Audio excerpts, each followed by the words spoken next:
This is the first in a series of events on academic freedom hosted by the Center for Law and Liberty at Columbia Law School. The series is very generously funded by the Mailman Foundation, and I'm very grateful to the foundation for their support. We're pleased to have as our first guest Professor Lawrence Summers, but he's popularly known as Larry Summers, who will speak on the interesting topic of academic freedom and anti-Semitism.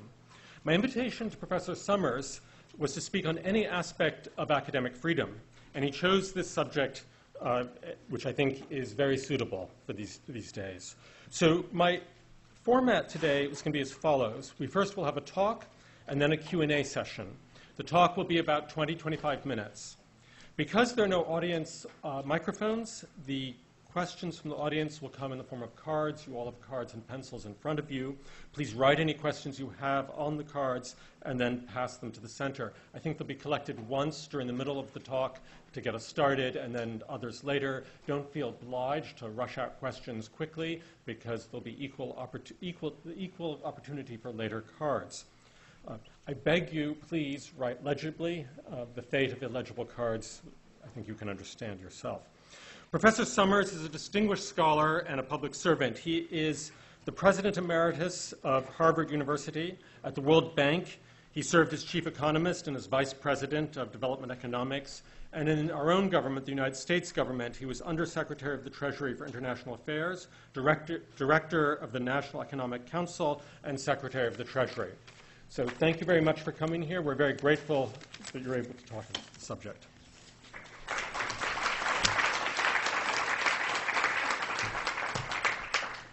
Thank you very much, Professor Hamburger. It is a real privilege to be here.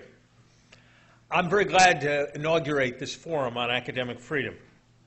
Academic freedom is essential if universities are to succeed in their mission of creating and disseminating knowledge. Universities excel only when they are governed by the authority of ideas rather than the idea of authority. And more perhaps than any other moment in history, the work of universities, transmitting knowledge from one generation to the next and creating new knowledge, determines the future of nations. It speaks to the importance of universities in the life of nations that George Washington wanted to devote his farewell address to a proposal for creating an American national university. Alexander Hamilton talked him out of the idea, and so he, in fact, provided substantially for a national university, one that actually never happened in his will.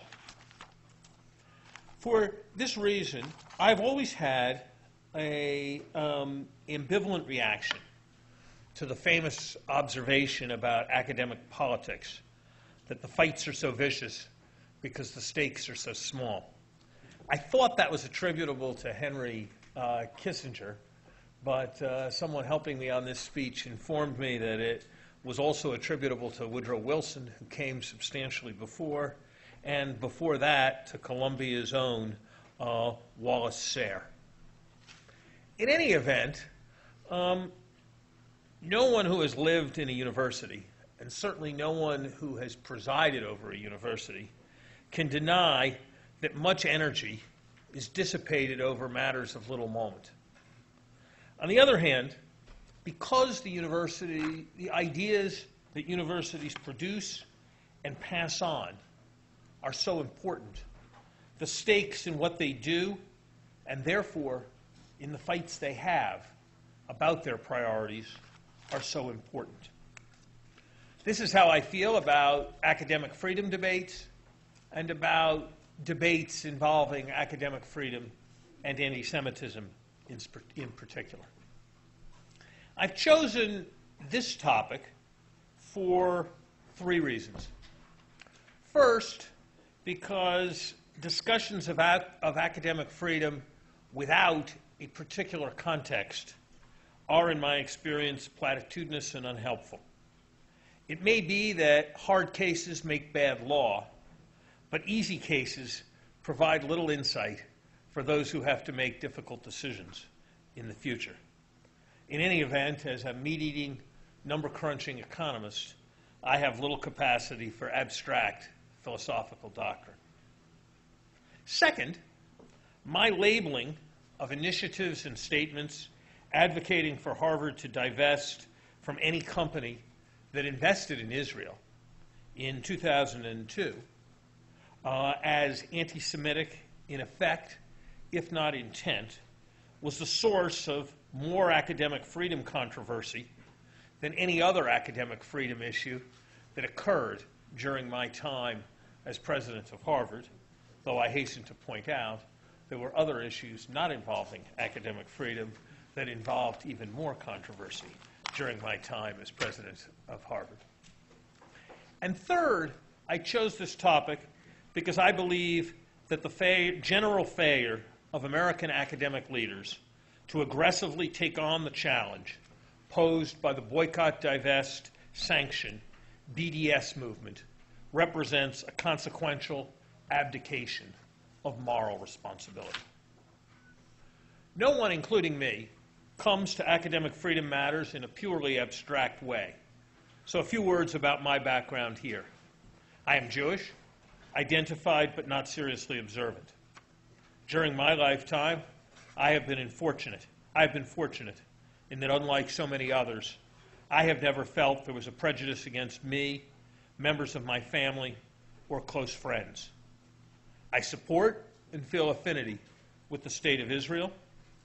Yet, while such expertise as I may possess is in economics, not in international security, it has been my instinct that Israel has made consequential policy errors, particularly in regards to settlements.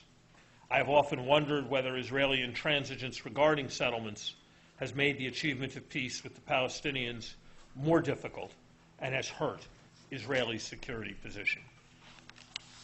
I'd like to do two things this afternoon. First, I'll explain why, looking back, I spoke out in the way I did against proposals for universities to divest from Israeli companies or companies transacting with Israel, and to comment on the debate that my remarks engendered. Second, I will offer some observations on the current range of controversies involving the BDS movement. In the fall of 2002, a petition was circulated that gained more than 500 signatures among faculty and students at Harvard and MIT. The petition called on universities to divest stocks in companies that did business in Israel as a protest against Israel's occupation of the Palestinian territories. At about the same time, a clamor for an academic boycott of Israel arose in Europe, and Israeli scholars were forced off the editorial boards of a number of journals. At protest rallies of various kinds on and off campus, students and faculty members were heard comparing Israeli policy to those of apartheid South Africa, and even comparing then-Israeli Prime Minister Ariel Sharon to Adolf Hitler. This was all happening in the broader context of what seemed at the time, though perhaps not in wake of later events, to be a significant surge in anti-Semitic activity, with Holocaust-denying candidates reaching the runoffs for the leadership of several Western countries, and a small epidemic of synagogue burnings. A number of Jewish American and Israeli students in private conversation at the time expressed concern about being in a hostile environment when they were taught by professors who had signed the petition against Israel or lived in residences where the faculty masters had signed the petition. They asked that something be done to make them feel comfortable. The question arose of how Harvard should respond, specifically to the divestment petition and to the broader context.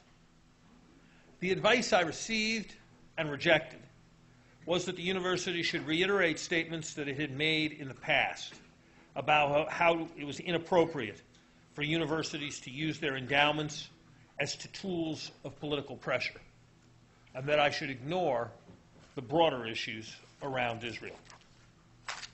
Apart from the fact that the university did, in some cases, like tobacco, use its endowment to express its values through divestiture, It seemed to me that to resist divestiture of Israel only on generic grounds was to implicitly accept that singling out of Israel for sanction was a morally reasonable position.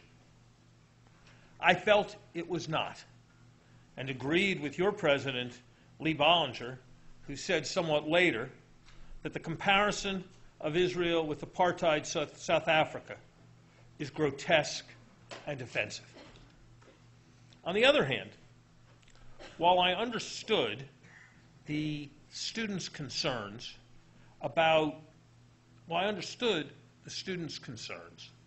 about being made to feel uncomfortable, I felt that while the university's obligation to protect its students from discrimination was absolute, its obligation to protect them from the discomfort of being offended was close to non-existent. And so, while it seemed to me entirely wrong to make any effort to stop any campus activist from having their say, from petitioning in any way they chose, it did seem appropriate to me to speak to the merits of the petition and the broader context. At a Harvard institution known as Morning Prayers that takes its place in Harvard's Memorial Church, I gave a brief set of remarks. I began by saying that I was speaking personally, then explained why I was broadly concerned about what was going on, noted that there was much in Israeli foreign and defense policy that certainly should be vigorously criticized and debated. And then, after describing the divestment petition and academic boycott movements, I observed, quote, serious and thoughtful people are advocating and taking actions that are anti-Semitic in their effect, if not their intent. Towards the end of my remarks, I observed that we should always respect the academic freedom of anyone to take any position. We should also recall that academic freedom does not include freedom from criticism. The only antidote I suggested to dangerous ideas is strong alternatives, vigorously advocated. It is, I believe, fair to say that my remarks were widely noticed. Some applauded what they saw as a university president standing up for Israel and the Jews. It's not quite how I saw it. There were people who thought that I had responded forcefully in moral terms to those seeking to instrumentalize the university in support of a dangerous political agenda. That's probably more like how I saw myself. Many others, like literature scholar Judith Butler in a widely read essay, argued that it was outrageous to equate criticism of Israel with anti-Semitism. I was further charged with undermining academic freedom through bullying because faculty members would hesitate to do things like pushing for divestiture for fear of being labeled anti-Semitic. For several years afterwards, at least in Cambridge, Massachusetts, and perhaps beyond, the divestiture movement was quiescent. I may have persuaded a few people with my remarks, though I doubt a huge number. More did not want to go near anything where they could possibly be seen or labeled as anti-Semitic. Looking back, did I do the right thing? Reasonable people can disagree, and I hope some will in the question period. But from my perspective, I upheld academic freedom by making clear that any member of the community could say whatever they wished and could petition the university as they saw fit without fear of retribution. On the other hand, it is also the case that I believe that my suggestion that the divestiture and boycott movements were anti-Semitic in effect, if not intent, has stood up rather well. Note, I did not label anyone as an anti-Semite. I said instead that the effect of actions they favored, singling out Israel for economic pressure, if carried out, would be anti-Semitic in opposition to the Jewish people. We live in a world where there are nations in which the penalty for homosexuality is death, in which women are stoned for adultery, in which torture is pervasive, in which governments are killing tens of thousands of their own people each year.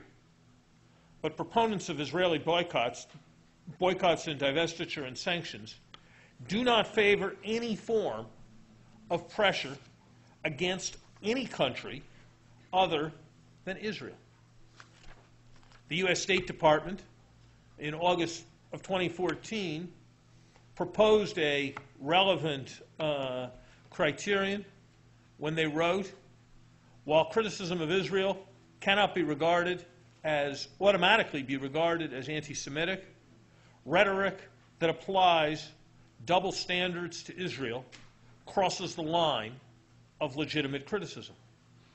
Similar sentiments are expressed in European documents on anti-Semitism.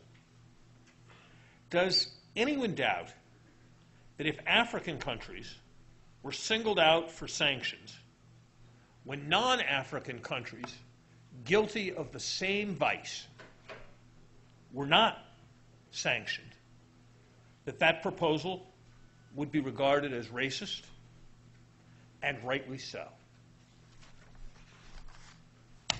A different issue is raised by a different concern. I am fairly confident, as I said before, that my speech did cause some, perhaps many people, to be more hesitant about supporting divestiture and the like. Not, I would acknowledge, principally because they were persuaded, but because they did not want to be embroiled in controversy. I would have to say that at the time, I regarded this as a feature, not a bug. It was my intent and my effect. Academic freedom does not include freedom from criticism. There was also the element of helping to create a better environment for students put off or intimidated by what they saw as hostility to their identity. Since actions taken by large and vocal groups within the university can easily be seen as reflecting some kind of university view, I felt it was crucial to make clear that the university was not engaged in singling out any country. And in the same way that speaking out against racism both educates and deters, I believed that speaking out against actions that crossed a line with respect to anti-Semitism was salutary as well. I've emphasized what I did to respond to those who pushed the university to take actions that I regarded as morally outrageous. In the context of a seminar on academic freedom, I would be remiss if I also did not emphasize steps that I rejected out of hand. Any form of speech code or ban on hate speech, in my view, is an attack on academic freedom.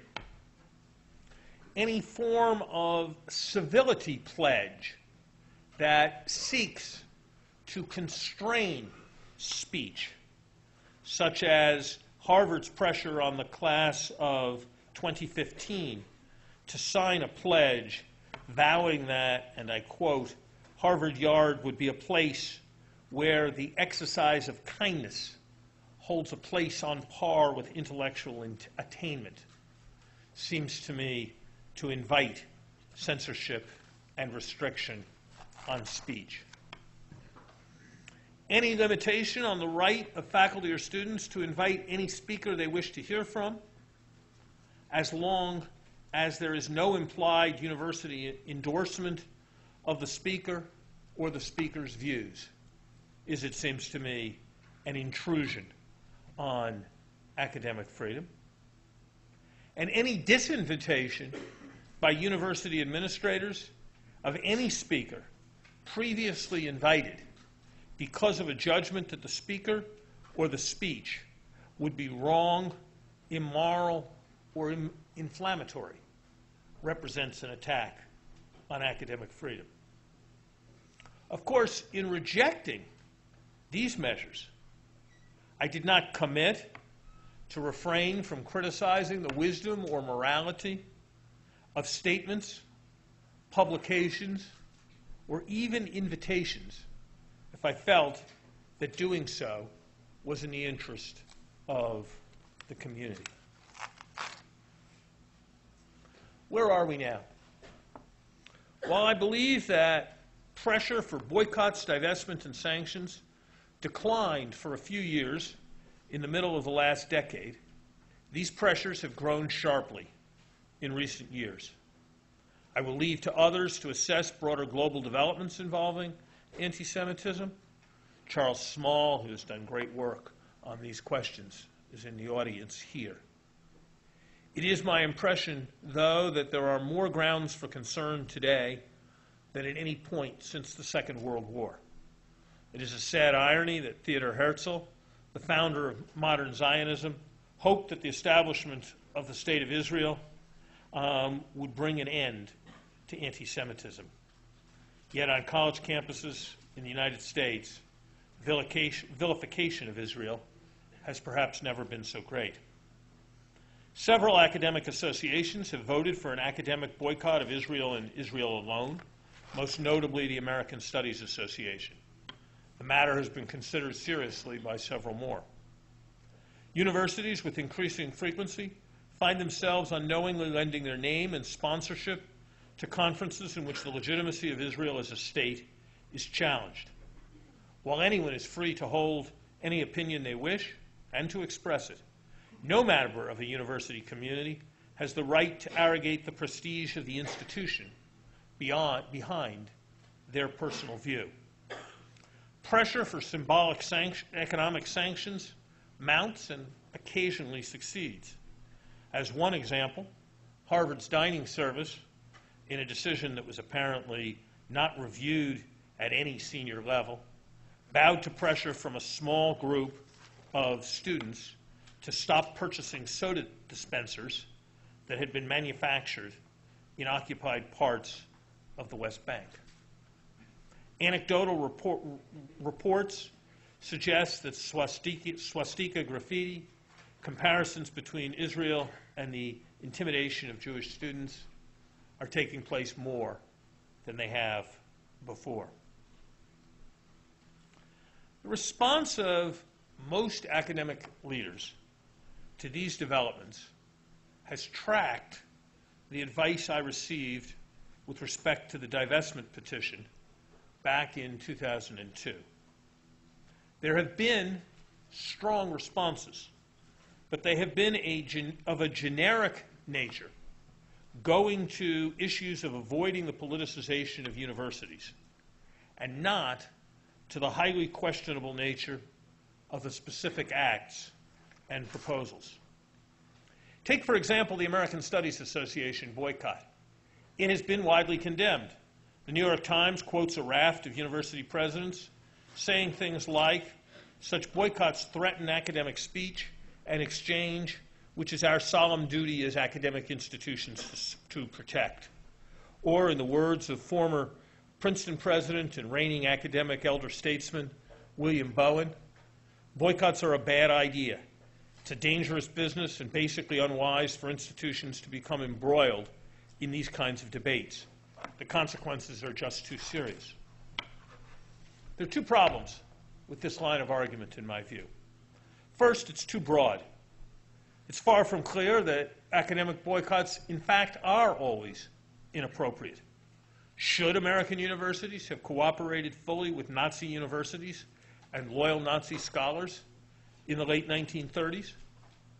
Would a university that indicated that while individual scholars were free to do what they pleased, it would not invite members of the Ku Klux Klan to speak in its civil rights lecture series be doing something wrong? Are not de facto academic boycotts a regular part of academic life? Biology departments boycott creationists. Astronomy departments boycott astrologers. Philosophy departments boycott objectivists. Second, the approach of simply condemning academic boycotts misses the point. For the same reason that proposing divestiture was advocating something that was anti-Semitic in effect, if not intent, the academic boycott of Israeli universities and scholars from no other country is also highly dubious. It sought to demonize only the Jewish state. It was unrelated to the expertise of the American Studies Association. What should university presidents have said and done? I would have said something like this. The decision of the American Studies Association, supported by a majority of its membership, to single out Israeli institutions and Israeli scholars for selective boycott is abhorrent. The university believes it is very dangerous for scholarly associations to insert themselves into political issues outside their range of competence. While individual members of the faculty and students are free to do as they wish, the university is withdrawing its institutional membership from the American Studies Association. We will withdraw from any scholarly association that engages in similar boycotts with respect to Israel or any other country. Such statements would, in my view, have brought moral clarity where it is currently missing. The main problem with the boycotts is not primarily that some exchanges that might have taken place will not take place. It is that the American academic community is being implicated in uniquely persecuting the world's only Jewish state for sins that, even on the least sympathetic reading, are small compared to those of many other nations. In the same vein, I believe that universities should make clear that their names cannot be invoked as the purported sponsor for conferences or dialogues in which the primary thrust is the demonization of Israel. When errors happen, they should be called out. And it goes without saying that they should not allow themselves to be used as part of economic leverage against Israel. At one level, the issues I am discussing seem small. The actions of universities are unlikely, in any event, to have a material impact on the course of history in the Middle East. And at least to date, the actions that have been taken have been relatively minor in scope. So perhaps discretion is the better part of valor, and it can be argued, and apparently the arguments have persuaded most academic leaders, that it is best to avoid controversy by not speaking out on these issues. Appealing as it may be at any particular moment, I believe this approach, if maintained over time, represents a real threat to academic freedom. If zealous minorities, no matter how well-intentioned, are able to hijack the prestige and resources of the academy in pursuit of objectives that are parochial and bigoted, why should the broader society refrain from seeking to set the academy's agenda? The right to say, advocate, or propose anything, but it must always be protected. But it must come with others' right and even obligation to call out words and deeds that threaten the community and the values of moral concern and rational inquiry for which it stands. Thank you very much.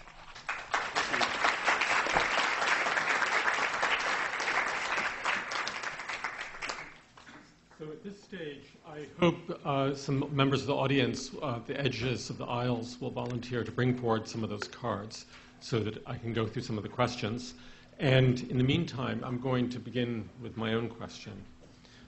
So at the University of Chicago, there was drafted by a gentleman known as Harry Calvin, a report known now as the Calvin Report, which is a centerpiece for academic freedom in this country, across the nation, which emphasizes that the university has an important but actually very restrained role, the role of defending freedom of speech, because that's a distinct value of the university, but not engaging in any substantive political or social position, lest it somehow restrain or intimidate or suppress speech on campus. And I'm wondering whether, as president of Harvard, you went beyond what you think you went beyond what the Calvin Report requires. It sounds as if you are going beyond what the Calvin Report would seek, because instead of just discouraging intimidation, discrimination, and suppression of speech on campus, it sounds as if you're participating actually in the debate itself. Any thoughts on this? It's a good and it's a very fair question, and I gave it a lot of thought. Obviously gave it a great deal of thought. What I was responding to was not a controversial idea that was put forth on campus. What I was responding to was a proposal to instrumentalize the university towards a political objective. And it seems to me that if people petition the university to pursue a particular agenda, they are entitled to a response from the leadership of the university in terms of the leadership's view of their proposal. And it seems to me that if the university itself is a member of an association, take the case of the American Studies Association, that pursues a political agenda, then it's appropriate for the university to engage with the question of what the political agenda is. And so I thought I was responding in an entirely appropriate way because people were not just trying to express opinions. They were trying to implicate the university in their opinions. That'd be the first thing I'd say. Second thing I would say is that in its strong form, the Calvin position is, I think, untenable. Is it okay for Columbia University to have a effectively combating global climate change project? Such a project presumes that global climate change is a problem. It's a matter of some political controversy, and is likely to involve research that advocates various policies and take such a position. And so Is it okay to have a civil liberties project at the Columbia Law School, or a free speech project, or a gay rights project at the Columbia Law School that's labeled the Columbia Gay Rights Project? Is it okay for a Columbia law professor to write an op-ed article taking a political position and identify herself as a Columbia law professor? So I think the absolutist Calvin position is untenable. I think it is appropriate, and I tried while serving as president of the university to be careful of things that seemed to me to cross that line. So, for example, there were a number of things that happened, or either proposed or that actually happened, where a group of Harvard faculty formed themselves together to call themselves the Harvard Commission on some public policy issue, and then to publish the report of the Harvard Commission. And I took the position that we weren't going to have we should not have the Harvard Commission. We could have the Professor Smith report, but that one should be quite careful about avoiding the politicization of the university on precisely the principle that Professor Calvin advocated. But it seemed to me that when people were involved in getting the university to take an act, that then it was certainly appropriate to comment on the act. And I guess the last thing I would say, just actually thinking back on it, and I sort of passed very lightly over it in my remarks, the one part of what I did that I think, that I'm not sure I would have done if I had it to do over again, actually was implicated by this question.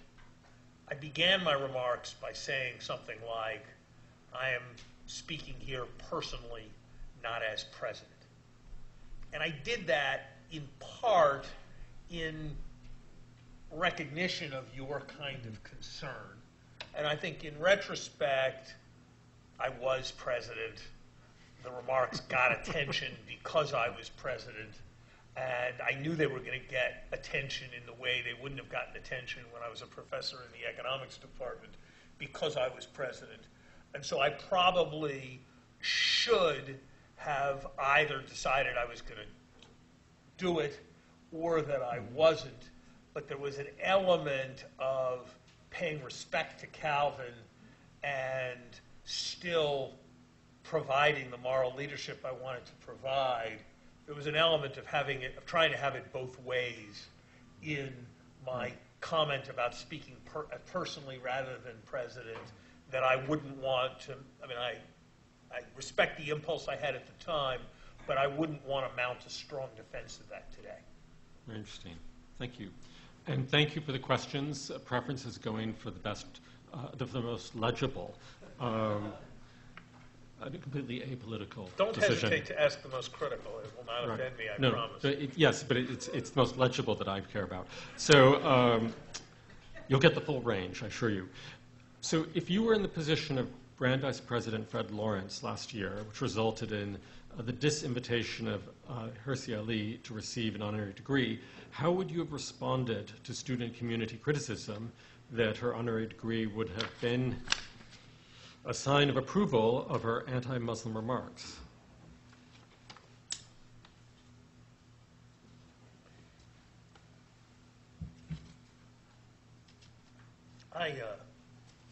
I confronted a case that had some of the same elements during my time as president of Harvard.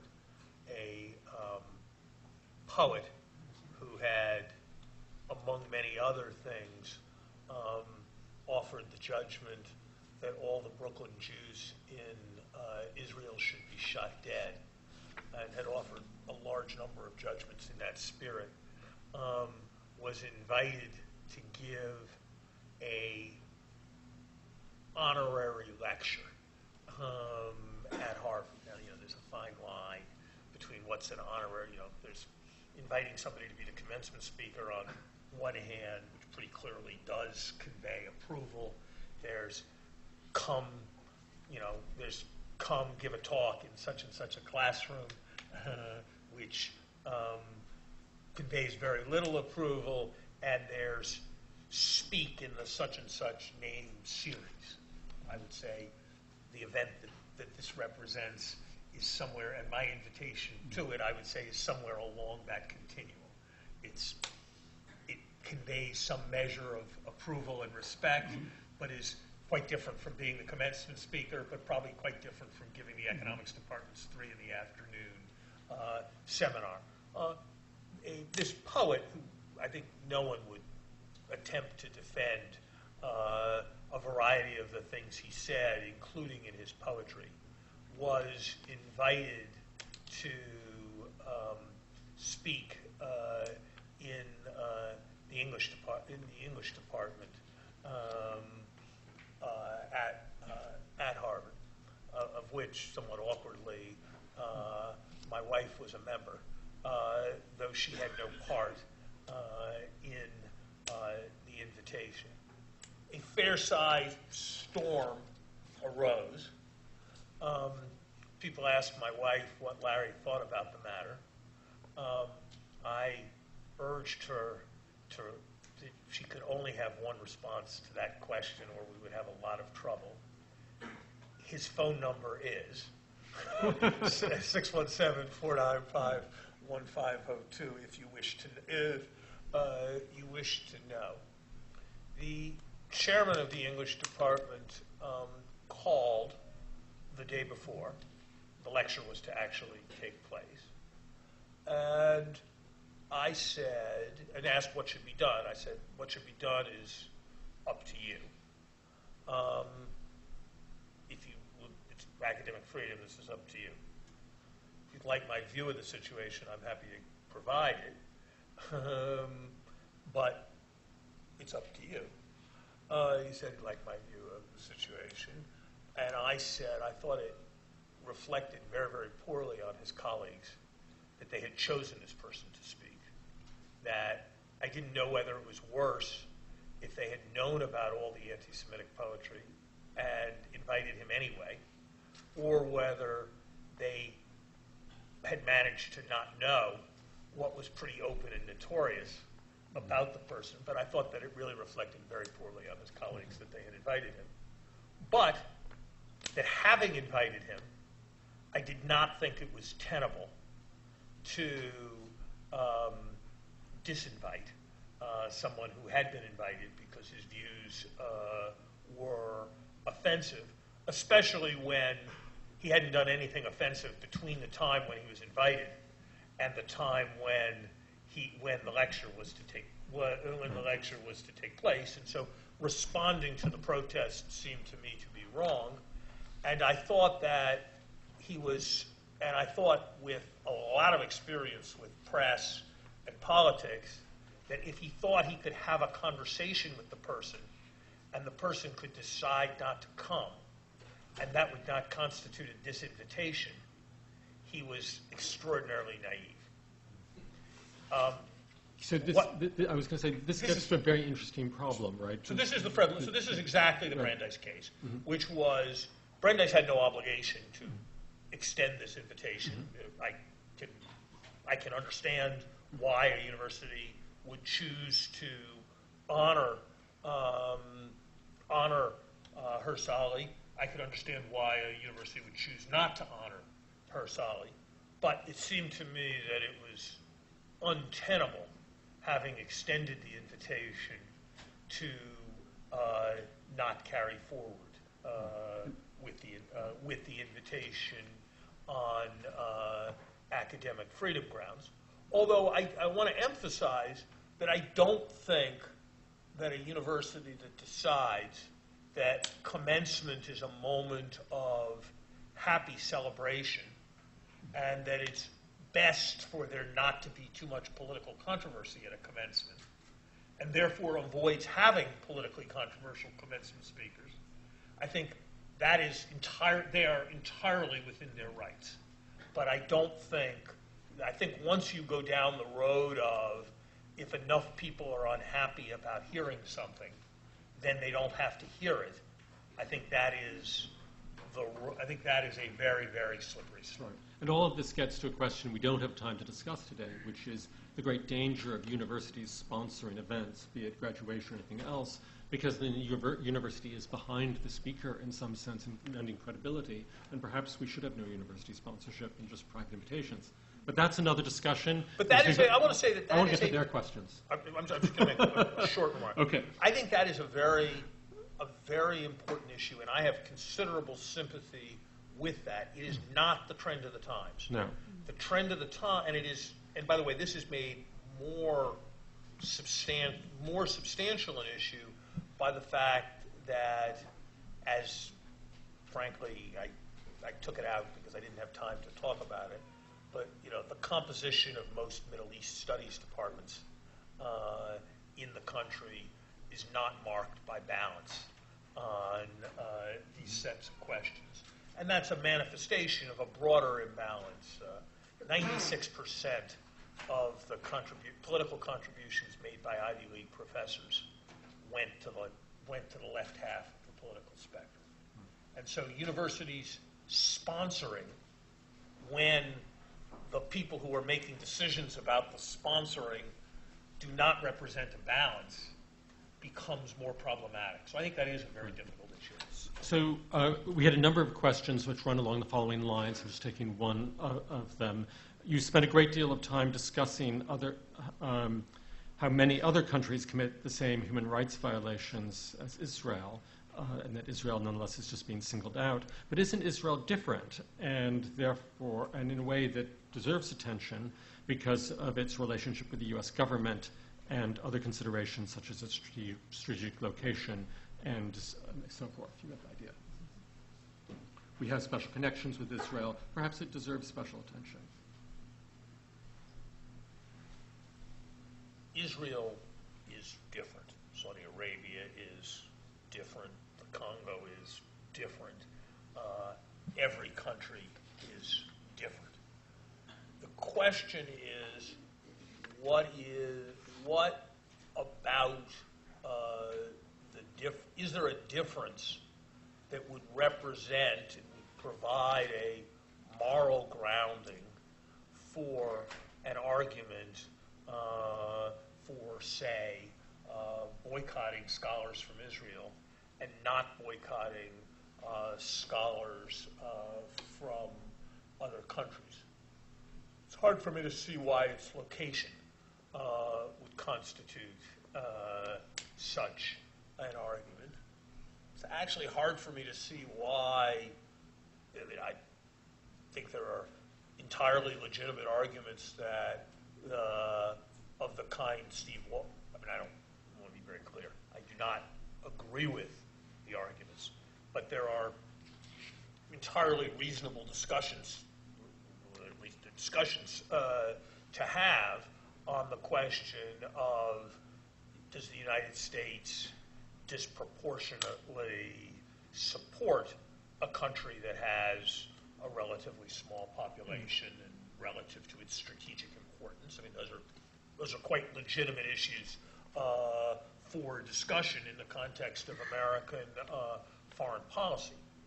I don't believe those issues represent an obvious reason why, even if you thought the answer to that question was yes, why would it represent a reason why the university should allow itself to be instrumentalized in opposition, in moral opposition to Israel, rather than in moral opposition to other countries? And if one, it seems to me, was to get involved in making comparisons, the very simple kinds of points having to do with the degree of respect for human rights the presence of democratic values, the extent of aggression or killing, if that's what one saw. I think all of those points on which it is very, very hard to get Israel very high up on the list would also come into play. So I don't really see what the strong argument would be along those lines. So let's turn back to the role of university president. When and how should universities uphold academic freedom when the proponents of a point of view are substantially funded by outside sources? And the question raises this in connection with the BDS movement, suggesting that that's largely funded by Middle Eastern pro-Palestinian sources, but we can flip it around too. There are a lot of events that are funded from other perspectives, for example, from Jewish sources, or I don't know about Israeli sources, and we can replicate this also along a host of political lines. It would be very interesting to see a university's contribution list and where the money went. How should this play into it?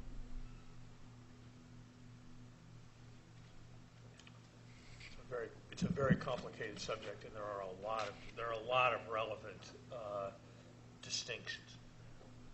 In general, the goal you strive for is that donors are permitted to specify what their money will be used for in terms of broad subject areas, but they are not permitted to specify which professor will be appointed or what the beliefs of the professor are who will be appointed in their name. And I think that is very much right. And I think universities in general, my impression is universities are actually, the top parts of universities tend to be quite sensitive to these issues and to maintain some awareness of them. The difficulty tends to come one level lower, which is the university has an institute for banana studies. A set of people who are interested in bananas have funded the university. They have allowed the professors of banana studies to choose the center director they want and to choose the research agenda of the Institute for Banana Studies. But everybody in the Institute for Banana Studies kind of knows that the people who are supporting it, who have never given their last gift, or are never believed certainly to have given their last gift, like bananas. And that writing studies that say that bananas are bad for health is likely to be a problem for subsequent funding, and that is an issue. And I think that's a real issue. I think anybody who says it's not is wrong. I think that in general there should be more transparency than there tends to be about gifts that have a financial interest. On the other hand, it's a mistake for anybody to get too holy about all of this. And having sat with these things, it's very easy to have, I can write a terrific set of principles that will cause everything to be very, very clean. It's not hard to write a set of principles that enforce cleanliness. It's just the universities are a really good thing, at least I believe it is. And when it's able to admit more students who are poor, that's good. When it's able to do more research, that's good. When it's able to provide more opportunities for faculty and more subjects to work, that's good. And there is a trade-off. If you make the conditions on gifts sufficiently onerous, then you are compromising your ability to raise funds. And so my general principles were, we don't take money to further somebody's agenda. And if a reasonable person thinks we're taking money to further an agenda, we've made a mistake. We try to be as transparent as we reasonably can, so that other people can make judgments about the money that we take, and we try to have things reviewed on these questions by relatively disinterested parties. So let me just follow But up. it's a very imperfect world. Right. It's very imperfect indeed, because most faculty at universities are required to sign conflict of interest statements in which we give full disclosure. And surely universities should do the same. I endorse your transparency principle, but would only urge that not be reasonable transparency, but complete transparency, because at least in the field of Middle Eastern studies, and by the way, remember, area studies are introduced by the government, by the CIA, 40 years ago. We end up having a lot of politicized donations, don't we? From every direction. It's not just the Middle East. But. So let's sort of talk a little bit about what that means. So I have actually made the same point you made, which is that faculty have to do a bunch of reporting about transparency, and perhaps the university should consider emulating some part of what it requires on its faculty. So I think that so I agree with you that that's a useful analogy. But let's say you wanted to give $25 million to Harvard for the study of water pollution. So we should report your name. A, can you give the money anonymously? Are we going to say we're not going to take an anonymous gift? No. You'd be an expensive position to say we're not going to take an anonymous gift. As part of reporting it, are we going to have to say that Professor Hamburger has given us $25 million? Somebody might regard it as very relevant what the provenance of your $25 million are. We going to ask you to fill out a form explaining where you got your 25, how you made your 25, how you made money? Are we going to ask you, perhaps you've been very active in some political movements. Are we going to ask you to explain what political movements you've been in, and then are we going to make that information available publicly? If we're going to ask you to sort of fill out the same forms, pretty quickly you'll conclude that you have to fill out the same forms that I had to fill out in order to become Secretary of the Treasury. But not that far. Well, but if we go very far down that road, right. I mean, the donors to universities tend to think they're doing the university a favor, that they're helping the university. And so, again, I would take faculty forms as the same measure, but we needn't go too far down this rabbit hole. The faculty forms. If you literally ask donors to fill out the faculty forms, my judgment, which is experienced, is you would lose 75% of the big donors. So this is a great argument for reducing the faculty forms then. So we have only a few minutes left. I want to give you a last. I'll give short answers. Okay. So let's do one more quick question, and then I'll give you a minute to sum up. So the final question we can get to is whether perhaps we should worry about double standards. We cannot have every political commentator address every issue across the globe. No one, when mentioning, for example, taking of territories, really necessarily has to discuss every taking of territory in every country. That would actually stymie intellectual inquiry. And so perhaps it's too much to demand that the same standard be applied by the same speaker to everyone at the same time. Such is the drift, at least, of several questions. I think that's a very legitimate. It's a very legitimate concern. I think that the standards for a single speaker are probably different from the standards for a mass movement or a large institution taking on a given cause. I think it would be odd for the university, for example, to dedicate itself to an environmental problem in the face of, say, the university this year is going to focus on research on environmental problem X, and that's going to be the priority for the university, if it was really very obvious that there were 6 more serious environmental problems. It would just be odd. So I think that's the first thing to say. I think the second thing to say is that you do have to ask, how was the choice made? And were there legitimate grounds for the choice? I mean, to venture outside of my real area of competence.